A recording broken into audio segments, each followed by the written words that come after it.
अब हम चीन की जगह पाकिस्तान की बात करते हैं, यानी अपने दूसरे पड़ोसी की बात करते हैं। कहते हैं कि जो दूसरों के लिए गड्ढा खोदता है वो खुद उसमें एक दिन गिर जाता है। पाकिस्तान ने यह कोशिश की थी और 1971 में उसके खुद के 2 टुकड़े हो गए थे। बांग्लादेश का जन्म हो गया था। अब पाकिस्तान की तरफ से और भी कई कोशिशें होती रहती हैं। वो कश्मीर में उपद्रव मचाने की कोशिश करता है, लेकिन इस बीच पाकिस्तान की सड़कों पर आजकल जो नारे लग रहे हैं, जो आवाज बुलंद हो रही है, वो है सिंध के लोगों की। सिंध के लोग चाहते हैं कि वो पाकिस्तान से अलग हो जाएं, और जिन नेताओं से उन्हें खासकर उम्मीद है, उन नेताओं में प्रधानमंत्री नरेंद्र मोदी भी शामिल हैं। इससे पहले ही बलूचिस्तान में कितनी आवाजें उठ चुकी हैं, यानी कुल मिलाकर अब तो यही सवाल है कि क्या टुकड़े टुकड़े हो जाएगा पाकिस्तान।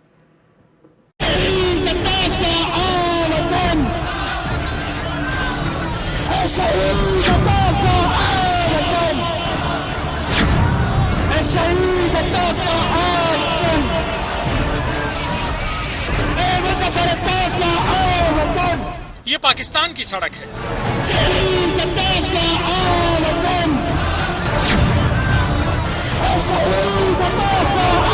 यहाँ पाकिस्तान की आवाम आक्रोश के नारे लगा रही है,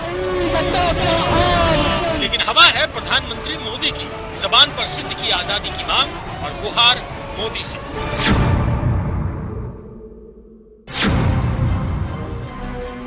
उन्नीस 1971 में भारत ने पाकिस्तान के 2 टुकड़े किए थे। इसी इतिहास से सिंध के लोगों में उम्मीद और जोश है। तब हो गया था तो आज एक बार फिर हो सकता है।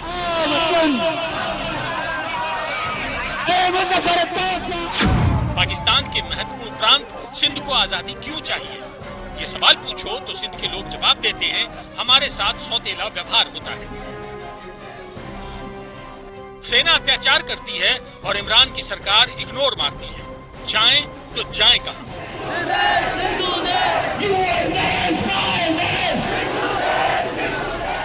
ये तस्वीरें देखकर पाकिस्तान के हुक्मरानों का हलक सूख गया होगा। सिंध के लोग दुनिया के बड़े नेताओं से मदद की गुहार लगा रहे हैं। रैली में लहरा रहे पोस्टरों पर ध्यान दीजिए। पहली पंक्ति में एक महिला प्रधानमंत्री नरेंद्र मोदी की तस्वीर लिए हुए है। फ्रांस के राष्ट्रपति इमैनुअल मैक्रों, जापान के प्रधानमंत्री योशिहिदे सुगा, अमेरिका के निर्वाचित राष्ट्रपति जो बाइडेन, सऊदी अरब के क्राउन प्रिंस मोहम्मद बिन सलमान, जर्मनी की चांसलर एंजेला मर्केल समेत दुनिया के कई बड़े नेताओं की तस्वीरें लहराई जा रही हैं। पोस्टर्स पर लिखा गया था कि सिंध को पाकिस्तान से आजादी चाहिए। सिंध के लोगों से इमरान खान पक्षपात करते हैं, सेना लोगों की आवाज दबाती है और उनके अधिकारों का हनन किया जाता है। पाकिस्तान के पंजाब के सामने मुल्क का हर प्रांत छोटा है, किसी का कोई महत्व नहीं। सभ्यता के रजिस्टर से सिंध का नाम काटा जा रहा है, लोगों को हीन महसूस करवाया जाता है। और कल जब साईं जीएम सैयद की बरसी पे सिंध में प्रोटेस्ट हुए, रैलियां निकाली गईं, जिसमें भारत के प्रधानमंत्री Narendra Modi ji, France, England, America, United Nation, इन सब के लीडरान की भी पिक्चर्स थी उस रैली में। और उसमें इन सब से रिक्वेस्ट की गई थी कि हमारे तरफ खुदारा हमारी तरफ देखें, हम लोग किस जिंदगी कैसी जिंदगी गुजार रहे हैं और हम किन तकलीफों से गुजर रहे हैं। कश्मीर में बगावत का बीज बोने वाले पाकिस्तान की खुद की जमीन खिसक रही है। ये सड़क सिंध की है, यहाँ हुक्म इमरान का चलता है, लेकिन दिल में हिंदुस्तान बसता है। बलूचिस्तान और सिंध का ये मानना है कि सीपीईसी के द्वारा इन दोनों प्रांतों के ऊपर चीन का पूरा कंट्रोल हो जाएगा। यही नहीं, ग्वादार और बादीन को लेकर के भी उनकी मांग है कि इनके ऊपर भी चीन का नियंत्रण हो जाएगा। यही कारण है कि बलूचिस्तान और सिंध दोनों ही प्रांत पाकिस्तान से अलग अपना देश की मांग कर रहे हैं। सिंध के लोगों को लगता था कि बंटवारे के बाद नए मुल्क में उन्हें जन्नत मिल जाएगी। पाकिस्तान के लिए दी गई उनकी कुर्बानियों को याद किया जाएगा, लेकिन यहाँ इन्हें दोयम दर्जे का नागरिक ही माना गया। ये बात पिछले 1.5 साल में खास तौर पर उठती आई है। सिंध का बच्चा बच्चा गैरतमंद पंजाब की गुलामी से निजात चाहता है। मैं नहीं चाहता हूं कि एक भी पंजाबी छावनी, एक भी पंजाबी पुलिस, एक भी पंजाबी रेंजर सिंध में हो। पंजाबी सिंधियों उठो, सिंधियों नौजवानों तुम उठो, महाजनों उठो, मिलो एक दूसरे से, जमा हो। हम इनसे प्यार से कह देंगे 3 दिन के अंदर अंदर सिंध छोड़ दो।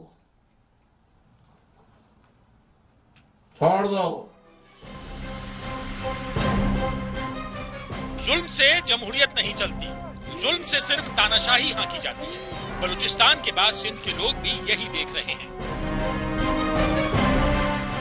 यहाँ बिलावल भुट्टो का सितंबर 2019 का बयान सुनिए, जिसमें वो सिंधियों पर हो रहे जुल्म के आधार पर पाकिस्तान के टुकड़े टुकड़े होने की बात कह रहे थे। 1.5 साल बाद हालात वही हो गए हैं। आप अपने ही अवाम पे जुल्म करते रहो, आप अपने अवाम के मुआशी हकूक, इंसानी हकूक को छीनते रहो, और फिर इसके ऊपर उनके शहर में, उनकी जमीन पे कब्जा करने की कोशिश करो। आप समझते हो कि आपका वफाक बचेगा? हम तो आखिरी दम तक बचाने की कोशिश करेंगे, हम अपना खून देंगे, सर देंगे, मगर पाकिस्तान को आंच नहीं आने देंगे। सिंध मां है पाकिस्तान की। सिंध ने कंसीव किया था। आप बैठ के इस असेंबली में बैठ के कहते हो कि कुछ नहीं हुआ। अगर पीपल्स पार्टी जैसी जमात खड़ी नहीं होगी जो खड़ी है, उन्होंने कहा है मैं सर दूंगा, खून दूंगा। उनके नाना ने अपना खून दिया, सर दिया, उनकी वालदा ने अपना खून दिया और सर दिया, तो फिर कल सिंधु देश भी बन सकता है। अगर पीपल्स पार्टी जब तक है, हम तो सिंधु देश वालों के साथ लड़ते रहे। कराची सिंध की राजधानी है और देश की आर्थिक गतिविधियों का केंद्र है। इमरान ने यहाँ अपना दखल बढ़ाने के लिए अनुच्छेद 149 का इस्तेमाल करके कराची को केंद्र शासित इलाका घोषित करने की सोची। ये बात सिंधियों को मंजूर नहीं थी, इसीलिए बेनजीर भुट्टो की पार्टी और खुद उनके बेटे बिलावल ने अलग सिंध की गोटियां सेट करनी शुरू कर दी। यानी अब टुकड़े टुकड़े पाकिस्तान के हालात बन रहे हैं। सोचने वाली बात यह है कि पाकिस्तान का 62% हिस्सा इस समय आजादी मांग रहा है। क्षेत्रफल के लिहाज से देखें तो सिंध पाकिस्तान का 18% है और बलूचिस्तान पाकिस्तान का 44% हिस्सा है। नक्शे पर आधे से ज्यादा पाकिस्तान अंदर ही अंदर संघर्ष, टकराव और विद्रोह की स्थिति में है। सबको लगता था कि लोगों की आवाज को दबा देंगे, सच को जंजीरों में जकड़ लेंगे, लेकिन अब पाकिस्तान एक्सपोज हो गया है। आज तक ब्यूरो।